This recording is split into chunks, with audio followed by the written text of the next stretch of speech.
जितना आदमी का भी पैसा डूब रहा है शेयर मार्केट में, उनका कारण कौन है? उनका कारण वो खुद वही आदमी है। जिसका भी पैसा डूबा है वही खुद उसका कारण है, लेकिन वो खुद को नहीं देख रहा है, उसका कारण को वो नहीं ढूंढ रहा है। देखिए, जो कारण है उसका पैसा डूबा, उसी कारण को बताने के लिए मैं आया हूँ, आपको भी बचा सकता हूँ। आने वाला जो बाज़ार में जो भी पैसा आप लगाओगे वो पैसा ना डूबे, उसी को बचाने के लिए कुछ जानकारी आपको इस वीडियो में दूंगा, ताकि वो आपको एक बेहतर इन्वेस्टर बना सके।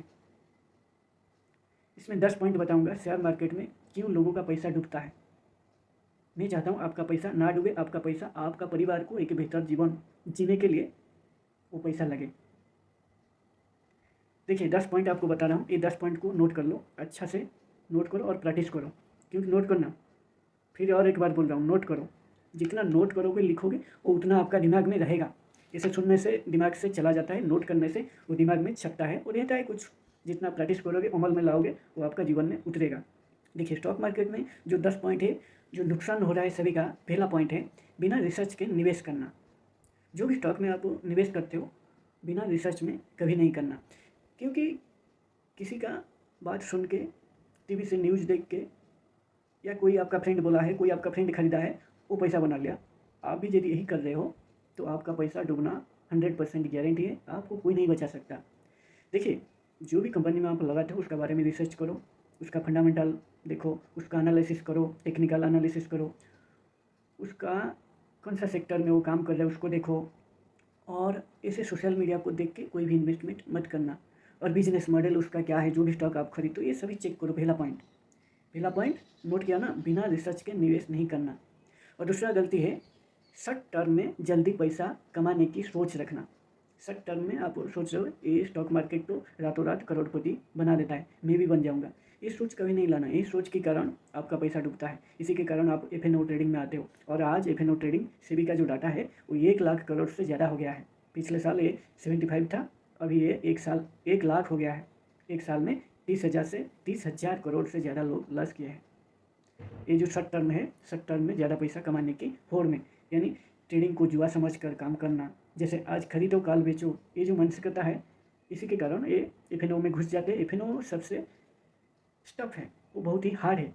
उसको करने के लिए आपको डिसिप्लिन और साइकोलॉजी, ये दोनों जो पिलर है, ट्रेडिंग का भी इन्वेस्टिंग का, ये 2 पिलर स्टॉक मार्केट में यदि पैसा कमाना है, आपको डिसिप्लिन और साइकोलॉजी, ये दोनों स्टंट पूरा हासिल करना, इसमें मास्टरी, तब जाकर आप पैसा कमा पाओगे।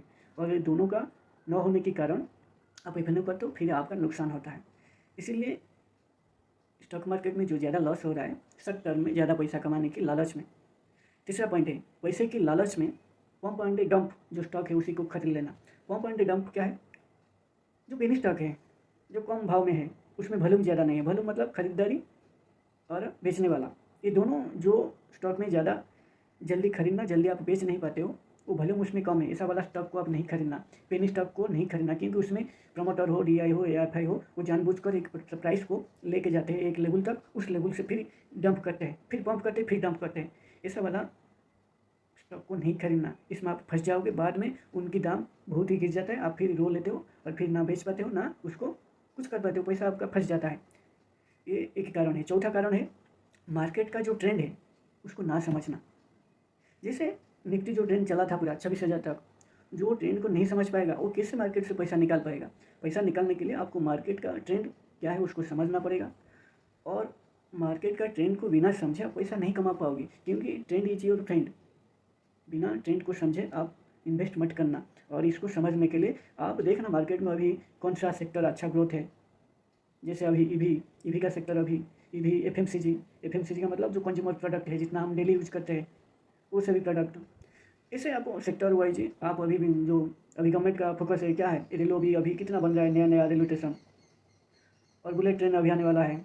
और क्या है, अभी इंफ्रास्ट्रक्चर भारत में भी अभी बन रहा है, उसमें भी आप निवेश कर सकते हो। और क्या है, और है बिजली, जो सोलर सिस्टम है उसका ऊपर भी गवर्नमेंट फोकस कर रहा है। अभी ट्रेंड को आपको देखना कौन सा दिशा में ट्रेंड है, ट्रेंड में आपको बैठ जाना। ट्रेंड में बैठोगे तो सही जगह में लेकर आपको पहुँचा देगा। ट्रेंड को ना समझना, इसके लिए भी लॉस हो रहा है। ये चौथा पॉइंट था। और 5 नंबर है, आप जो भी शेयर खरीद लिया वो थोड़ा गिरा दो, आप इमोशन हो गए, मेरा लॉस हो रहा है क्या करूँ, हाय हाय लॉस हो गया, पकड़ के बैठ जाते हो। आपको पहले पता होना चाहिए था, मैं जो स्टॉक खरीद रहा हूँ इतना तक जाएगा तो मैं प्रॉफिट बुक करूँगा, इतना तक गिरेगा तो मैं सेल कर दूँगा। ये सिस्टम में लगाओ या दिमाग में रखो। दिमाग में रखना शुरू में आसान नहीं होगा। सिस्टम में आप एक स्टॉप लॉस यूज़ करो, क्योंकि आपको मालूम है ये स्टॉक इतना तक गिरेगा तो मेरा ऑटोमेटिक कट जाएगा, मेरा इतना लॉस होगा। 50,000 लगाया हूँ, उससे 1-2 हज़ार या 3 हज़ार लॉस में ले सकता हूँ, और प्रॉफिट होगा तो मेरे को 10-15 हज़ार होगा। ये पहले आपको मालूम होना चाहिए, नहीं तो इमोशन में आ जाओगे, फिर आप जो लॉस होने के बाद उसको कट नहीं कर पाओगे, उसको होल्ड कर दोगे, मार्केट और गिर जाएगा, आपका बड़ा लॉस हो जाएगा। इसलिए इमोशनली जो साइकोलॉजी है, इसलिए बोला था ना, साइकोलॉजी और डिसिप्लिन ये दोनों बहुत ही इंपॉर्टेंट है। इमोशन में आके कोई भी डिसीजन नहीं लेना। छठा पॉइंट है, एक ही कंपनी या सेक्टर में ज़्यादा पैसा लगा देना। हमेशा आपका जो पोर्टफोलियो है, पोर्टफोलियो में बहुत सारा सेक्टर का जो मेजर कंपनी है उनका स्टॉक खरीदो। एक ही कंपनी में पूरा पैसा मत लगाओ। क्या पता है एक ही कंपनी कल कुछ खराबी आ जाए, नतीजा आ जाए, या सरकार कुछ उसका ऊपर कर दे, आपको क्या पता कल वो शेयर कहाँ जा रहेगा। तो अभी आसमान में है तो नीचे आने के लिए बहुत टाइम नहीं लगता, एक ही न्यूज़ काफ़ी है एक शेयर गिरने में।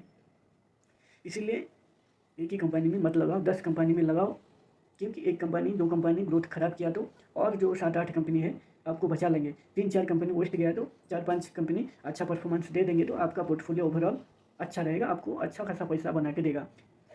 और जो 7 पॉइंट है नंबर 7 में, टेक्निकल या फंडामेंटल एनालिसिस को ना समझना।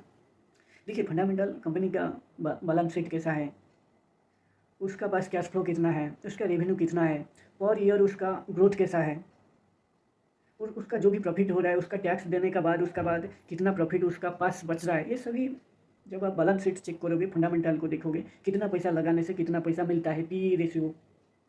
और मार्केट ऊपर नीचे हो रहा है तो वोलेटिलिटी जो बेटा है वो कैसा काम कर रहा है, और आप जो सेक्टर में लगा रहे हो उसका सेम सेक्टर कितना कमा के दे रहा है, ये सभी चेक करना। फंडामेंटल एनालिसिस करना और टेक्निकल एनालिसिस करना, ये दोनों को मिला के आप यदि एक स्टॉक खरीदोगे वो आपको अच्छा रिजल्ट देगा। जो नंबर 8 है, मार्जिन ट्रेडिंग या लेवरेज का गलत इस्तेमाल करना। मार्जिन या लेवरेज क्या है? अभी तो इंडियन मार्केट में लेवरेज बहुत ही कम हो गया है, पहले ज़्यादा था, अभी कम है। अच्छा है, लेवरेज जितना ज़्यादा लोगे आपका पैसा उतना ही जल्दी आपका नुकसान होगा, क्योंकि लेवरेज और मार्जिन ये जो बड़े बड़े इन्वेस्टर है जो मास्टर हासिल कर चुके हैं उनके लिए ये बहुत ही अच्छा जरिया है, पैसा को ज़्यादा कम पैसा लगा के वो अच्छा पैसा कमाते हैं। फिर भी वो बड़े बड़े इन्वेस्टर वो इतना लेवरेज यूज़ नहीं करते, उनको मालूम है ये लेवरेज के चक्कर में जो रिटेलर नया इन्वेस्टर ये मालूम नहीं है कैसे लेवरेज को यूज करना। मान लीजिए उसका पास 10,000 लेके आ रहा है और लेवरेज ले लिया 20x, यानी 2 लाख का अभी माल वो खरीद सकता है, और जितना वो प्रॉफिट होगा 2 लाख में उतना ही लॉस होगा, इसीलिए वो ज़्यादा लेवरेज लेके खरीद लेता है। फिर मार्केट थोड़ा सा गिरेगा तो उसका जो 10,000 है वो उड़ जाता है। आपको मालूम होना चाहिए आप कितना लेवरेज लेके काम करना है। लेवरेज 2 धारी तलवार जैसे काम करता है, आपको काट भी सकता है, आपको पूरा उड़ा भी सकता है आपका पैसा को।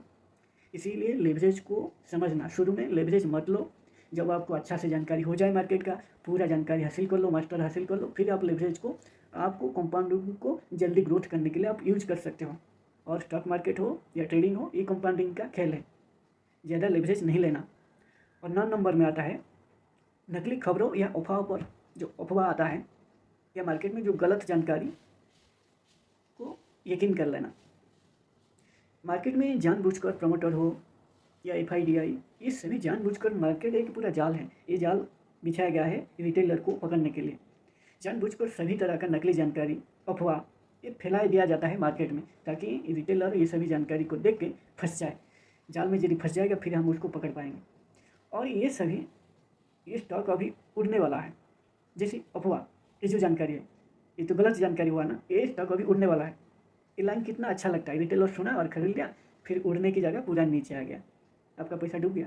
इसीलिए ये जो नकली जानकारी, अफवाह से बचने के लिए आपको खुद रिसर्च करना पड़ेगा। फंडामेंटल एनालिसिस, टेक्निकल एनालिसिस, ये दोनों की सहारा लेके आप ये अफवाह या ये जो नकली जानकारी से आप खुद को बचा सकते हो। और कई व्हाट्सअप, यूट्यूब, सोशल मीडिया, ये सभी से ये जो गलत जानकारी या अफवाह फैलाया जाता है ताकि आपको ट्रैप में फंसाया जा सके, इसलिए इससे बचना। 10 नंबर, लॉन्ग टर्म की जो इन्वेस्टिंग है वो नज़रिया की कमी। आप सोचो शॉर्ट टर्म के लिए इन्वेस्ट कर दूंगा 1 साल, 6 महीना, 5 महीना, 3 महीना में मैं करोड़ कमा लूँगा 1 लाख से, ऐसा नहीं होता है ट्रेडिंग में या इन्वेस्टिंग में। आप इसमें थोड़ा थोड़ा कंपाउंड होता है।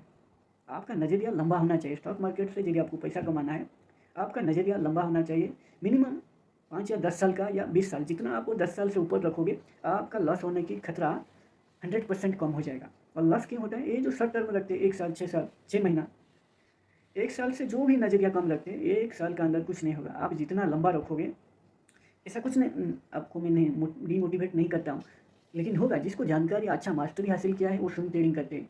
कुछ हफ्ता, कुछ दिनों या कुछ महीने के लिए स्विंग ट्रेडिंग करके भी वो अच्छा खासा पैसा कमा लेते हैं। 10% 15% 20% कमा लेते हैं, लेकिन वो मास्टर का काम है। आप जैसे हम जैसे आज आए कल स्टॉक मार्केट में कमा लेंगे, ऐसा नहीं होता है। स्टॉक मार्केट जो गेम है वो लंबा का गेम है। जितना आप लंबा टिकोगे उतना आप ज़्यादा पिच में रन बनाओगे। सचिन तेंदुलकर, राहुल द्रविड़ ये कितना लंबा पिच में टिक रहे थे। विराट कोहली कितना लंबा टिक रहा है। द्रविड़ को ले लो, द्रविड़ कितना पिच में, वो हर इनिंग्स में कुछ ना कुछ रन बनाएगा। लेकिन सहवाग कोई इनिंग्स में 100, कोई इनिंग्स में 150 200 बनाएगा, फिर अगला 2-3 मैच में 0-0। लेकिन राहुल द्रविड़ बनो, लंबा टिको पिच में, लंबा खेलो। जितना आप लंबा खेलोगे स्टॉक मार्केट में, आपका नज़रिया लॉन्ग टर्म होगा। लॉन्ग टर्म में स्टॉक मार्केट में आपको प्रॉफिट ही मिलेगा, लॉस नहीं होगा। ये बात दिमाग में बैठा लो। लॉन्ग टर्म 100% ही प्रॉफिट होगा यदि आप 10 साल के लिए होल्ड करोगे, 15 साल 20 साल।